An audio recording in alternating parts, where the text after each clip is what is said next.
I'm ready to react very quickly. That's what I've been trained for. That's why I'm here, to react quickly. There is a great feeling of responsibility in working with these weapons. And actually, it would be better if there were fewer of them. We would all feel less anxious. Inside the bunker, the missile control room, where the previous team were just finishing their shift. A number of instrument panels had been covered up for our visit, and we were only permitted to film briefly from one fixed position. Товарищ подполковник, боевой расчет, сдача боевого дежурства готов. Командир дежурных сил, майор Русси. Номерам расчетов на боевые посты шагом марш. In the presence of his commander, Major Clemiato prepared to take over responsibility for a battalion of nuclear missiles. Есть. Товарищ подполковник, капитан Крылов, прием боевых постов готов. Есть. Приему сдачи боевых постов приступить. Есть. Есть. The Soviets would not say how many missiles Clemiato's team control or how they would actually fire them. But it's known that they could only do so if a special code came from Moscow, a code that only President Gorbachev can personally authorize. By Western standards, the equipment is dated. Giant radio sets, heavy switches, old-fashioned telephones. In the middle of it all, Major Clemiato sits and waits. But he now knows that the world outside is rapidly changing. В это я верю. В это я верю. I believe that the Cold War has ended. If you had told me 2 years ago that I would see an Englishman here, I would never have believed it. Even a year ago, I wouldn't have believed it. Now I think that our relations will improve every day. I want to believe it, and I do believe it. Просто у меня стало больше веры, что не придется применять. I'm simply more confident that we will not have to use nuclear weapons. And now I'm sure that you don't want to hit us with nuclear weapons either. There's been a psychological change in that way. But as a professional soldier, I've always been ready, and I will remain ready to carry out any order that I'm given.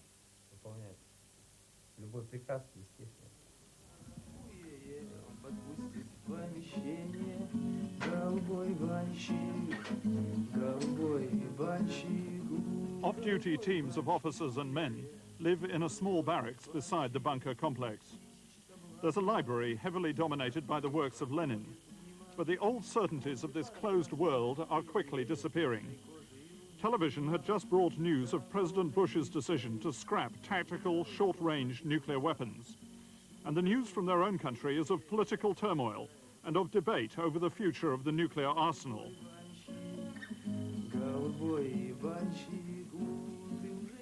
The self-confidence of this elite force has been shaken.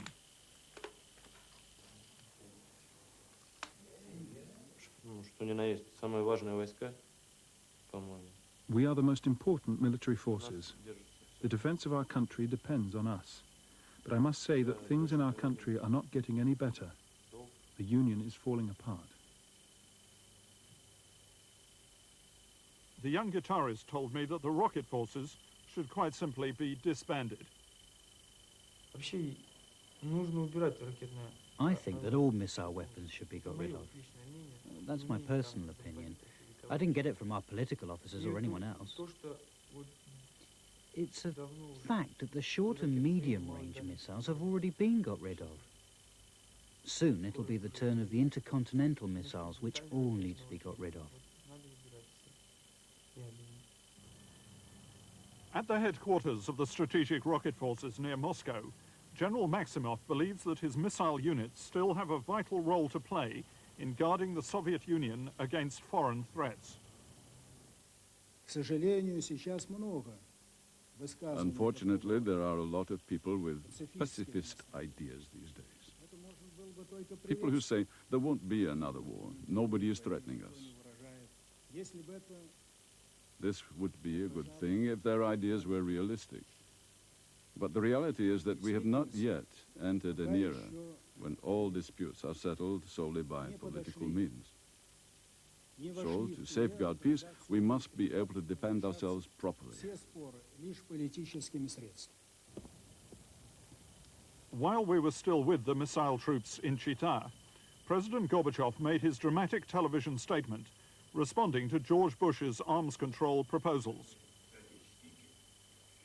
Неделю назад президент Соединенных Штатов Америки Джордж Буш выступил с важной инициативой по ядерному оружию. Gorbachev pledged to destroy or store all tactical nuclear weapons.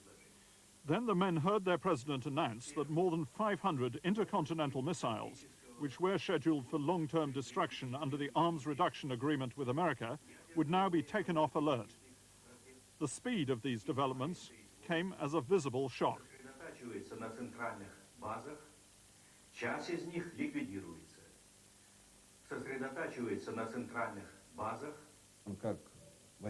As a professional soldier, I'm worried about my fellow soldiers, because the arms cuts will affect many people. And bearing in mind the problems we have in this country, will be out of work and will have nowhere to live. That's the biggest problem. As for the idea of cutting the number of missiles, that's good news for everybody. Я присоединяюсь, конечно, к мнению своего коллеги, I agree with my colleague who's been serving in this unit for a long time now. в этом виде будет. And I think there will be problems.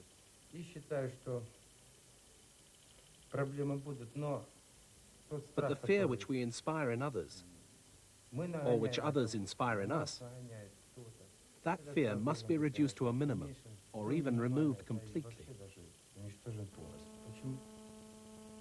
The announcements by Bush and Gorbachev will eliminate thousands of short-range tactical nuclear weapons. The nuclear bomber forces of both sides will no longer be on high alert, but submarine-launched missiles like Britain's Polaris remain for the moment untouched. And while President Gorbachev is standing down 503 intercontinental missiles, the Soviets will still have almost 900 more ready to be fired.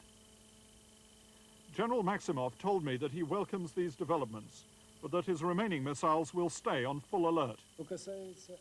As far as the rest of the missiles of this type are concerned, they will remain in the same deployment and the same state of alert as they have been up to now. In other words, in the case of the majority of the missiles, including missiles aimed at Great Britain, the same alert status, the quick alert status, will be maintained. Well, the main job of all our missiles, which are on operational alert, is to maintain a high level of combat readiness.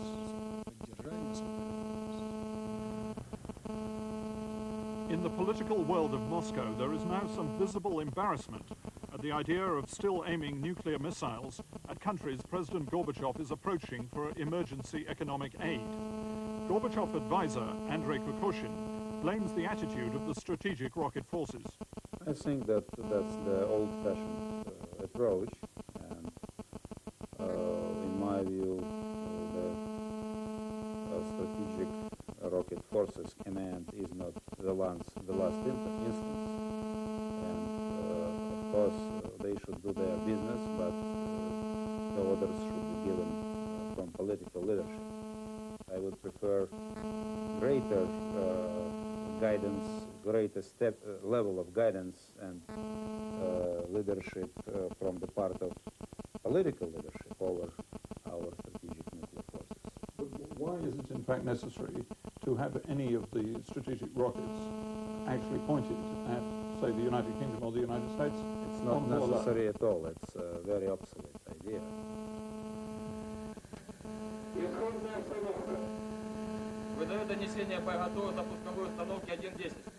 At Chita, the rocket forces are training the next generation of missile controllers.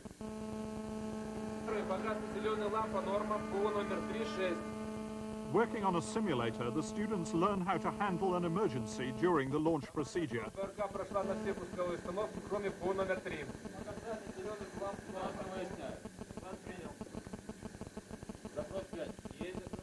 To demonstrate that his forces can be trusted with their hand on the nuclear key, General Maximov revealed to me some of the measures that he took to guarantee the security of their nuclear weapons during the abortive attempt to oust President Gorbachev 8 weeks ago. It was the first time that any Soviet nuclear chief has spoken about what happened. What I can say is that an order was issued that all the mobile missile systems were to return to their permanent positions, and that a number of technical measures were taken to increase the security of our weapons.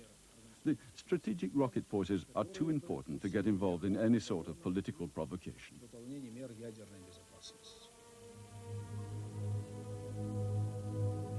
But Soviet nuclear chiefs are now facing undreamt-of difficulties. In Kazakhstan, we visited the site of an underground test which took place in 1989, 650 meters beneath a concrete marker. Test number 1365 was part of the Soviet effort to reduce the size of their nuclear bombs. The device, which was lowered into this shaft, measured less than 3 feet wide, but it had a yield of 75 kilotons. That's more than enough to destroy an entire city. At the time, it seemed just another routine step in Soviet and American superpower rivalry. But as things turned out, it was the last nuclear test in Soviet Kazakhstan. The reason was a combination of environmental activism and growing national feelings among the Kazakh population. The result was the closure of a site which has seen 467 tests and aided the development of almost all Soviet nuclear weapons. The breakaway Ukrainian Republic poses even greater problems for the Soviet nuclear forces. Here there are 2 intercontinental missile bases with at least 120 missiles. At first, Ukrainian nationalists demanded that their republic become a nuclear-free zone, with the missiles sent to Russia. Since Parliament voted for independence, there has been talk of using the missiles as bargaining chips to achieve full nationhood. Others have spoken of keeping them for a period, with the Ukrainian government taking a share in their control. The nationalist debate has sent tremors through Moscow's defense establishment. In my view, the national nuclear forces belong to the Soviet Union or to the legal successor of the Soviet Union, but that's another question, how you can judge who is the legal successor, but definitely not the republic which secedes from the Soviet Union. But what if the Ukrainian government says to President Gorbachev, these missiles are on our territory, we want a share in the decision-making process about when and if they are used? It will be a conflict. A conflict? Sure.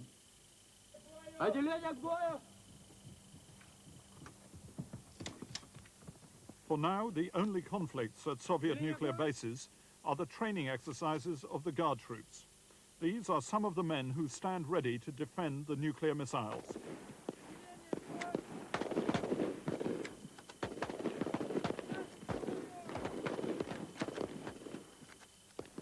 The leaders of the rocket forces dismiss any suggestion of a nationalist or terrorist threat to their nuclear weapons. I can reassure the people of Great Britain that nothing has changed here. All the nuclear missile forces in the various republics are still under central control. They are under unified management, leadership, and discipline. It couldn't be any other way.